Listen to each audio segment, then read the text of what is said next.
Fala gurizada, tudo bem? Vocês perceberam que eu finalizei a página 5 do e-book comentando, destacando algumas instituições políticas que existiam, que haviam na cidade de Atenas.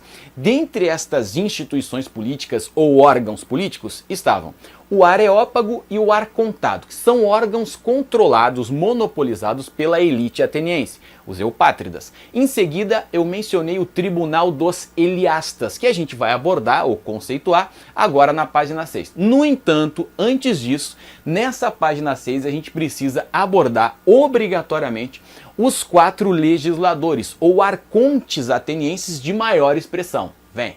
Foi por volta de 625 a.C. que a cidade de Atenas, essa cidade marcada por conflitos sociais, viu surgir um personagem lendário. Drácon, também conhecido como Serpente. Drácon foi o primeiro legislador ateniense responsável por redigir e publicar um conjunto de leis até então baseadas no direito consuetudinário, isto é, aquele direito então centrado na tradição oral, que caracterizava hábitos, costumes, deveres entre os atenienses. Essas leis draconianas tinham como objetivo sim reduzir os conflitos nessa cidade na frente do mar Egeu, mas não conseguiu, pelo contrário, concentrou ainda mais poderes nas mãos dos eupátridas e isso aumentou o conflito social. Quem vai tentar solucionar isso é Solon. Bora ver. O arconte ou aristocrata Solon é o nosso segundo personagem no universo de legisladores atenienses. Solon também instituiu uma série de medidas com o objetivo de reduzir os conflitos sociais na cidade de Atenas. Vamos ver cada uma. 2.1. Abolição da escravidão por dívidas. Essa é uma das medidas mais significativas durante o período do Solon. Os pequenos proprietários ou geomores, como a gente viu anteriormente, que estavam sujeitos à escravidão por dívidas, com Solon, isso acaba. Da mesma forma que acaba o item 2.2, isto é, o direito da herança ao primogênito, a famosa primogenitura. Não, com Solon, o segundo filho ou terceiro filho também tem direito à herança paterna. E, em função disso, aquele direito do primogênito é extinto. Em seguida, 2.3, Solon também foi o responsável por instituir a bulé. Nos livros aparece como Conselho dos 400, porque era formada por 100 integrantes das 4 famílias que dividiam a cidade de Atenas. O item 2.4 é muito mais uma curiosidade, isto é, durante o período do Solon, ele é o responsável por estimular o comércio de exportação com o objetivo de dinamizar ainda mais a economia da cidade de Atenas. O 2.5 é um item muito peculiar dentro das medidas de Solon. É o primeiro legislador ateniense que vinculou o título de cidadão à fortuna e não apenas à origem familiar.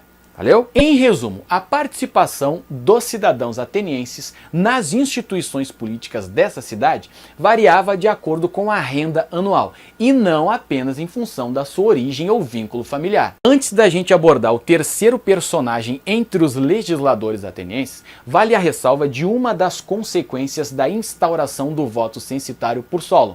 É a formação de alguns partidos, ou foi a formação de alguns partidos políticos na cidade de Atenas. Os pedianos, aqueles que tinham muita grana, os aristocratas. Depois, os paralianos não tinham tanta grana assim, estavam ali no segundo colocado. E depois, por fim, os diacrianos, os trabalhadores assalariados. Dentre os líderes estava Pisístrato. Vambora. Pisístrato, que é o nosso personagem 3, integrante da aristocracia, líder dos diacrianos, que estava enlouquecido para assumir o poder e consegue por meio de um golpe de estado com o apoio dos militares. Pisístrato, inclusive, instituiu uma nova forma de governo na cidade de Atenas, a tirania. Ele assume o poder por meio de um golpe militar, evidentemente apoiado pelos militares, e institui uma série de medidas. Esse título de tirano não foi a população pobre, aquela que precisava de medidas o suficiente para saciar as suas necessidades,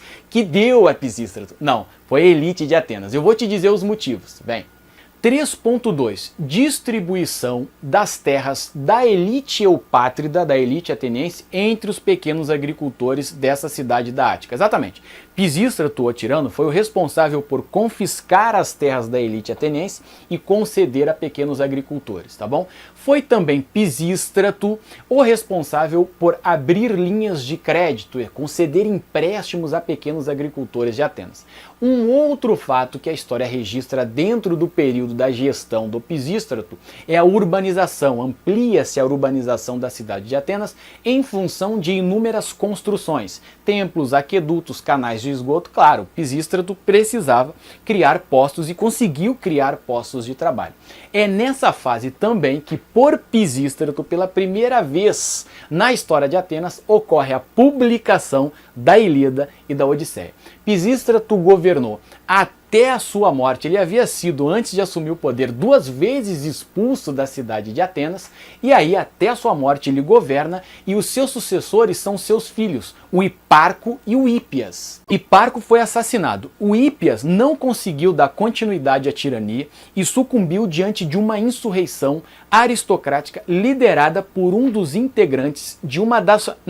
por um integrante da família mais rica de Atenas, Clístenes. Vambora! Por volta de 510 a.C., o legislador ateniense Clístenes, nosso quarto personagem, assume o poder. E é inegável que as medidas de Solon e Pisístrato, de uma forma ou de outra, transformaram as instituições políticas de Atenas. Alargou-se o conceito de cidadania. Mas calma, não dá pra gente dizer que o povo assumiu o poder, ou pelo menos saiu favorecido.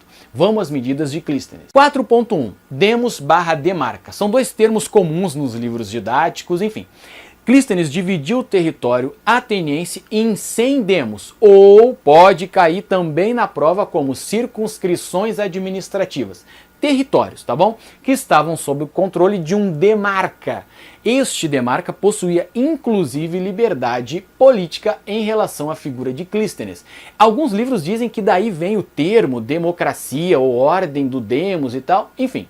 Vamos para os direitos dos cidadãos atenienses. Vambora! 4.2 trata dos direitos dos cidadãos atenienses, que é muito mais um resultado das medidas anteriores do que propriamente do Clístenes. Já apareceu em prova o conceito de isonomia, isocracia e isegoria. Isonomia significa que todo cidadão ateniense é igual perante a lei. Ponto. Já a isocracia significa a possibilidade de acesso às instituições políticas da cidade de Atenas. E isegoria é a permissão ou a possibilidade de falar nessas instituições, tá bom? Clístenes foi o responsável por instituir o ostracismo, que tinha alguns objetivos. Não era só banir aquele cidadão indesejado ou aquele que afetava a democracia ateniense. Não. Também tinha como objetivo impedir o ressurgimento da tirania. Ostracismo vem do ostracon, que é uma peça de cerâmica em que os cidadãos votavam ou não, aprovavam ou não, a expulsão, o banimento durante uma década daquele cidadão indesejado. Eclésia, ou Assembleia Popular ou Assembleia do Povo, depende do livro, é sinônimo, é o mesmo órgão que a gente aborda no item 4.4. É o órgão responsável por todos os funcionários do Estado de Atenas. É este órgão supremo, soberano. É inclusive a Assembleia, ou a Eclésia, Assembleia do Povo ou a Eclésia, responsável por votar ou vetar o ostracismo. Percebe aí o volume político que é a Eclésia? Detalhe, ela não está sozinha nesse cenário, nesse universo da política de Atenas.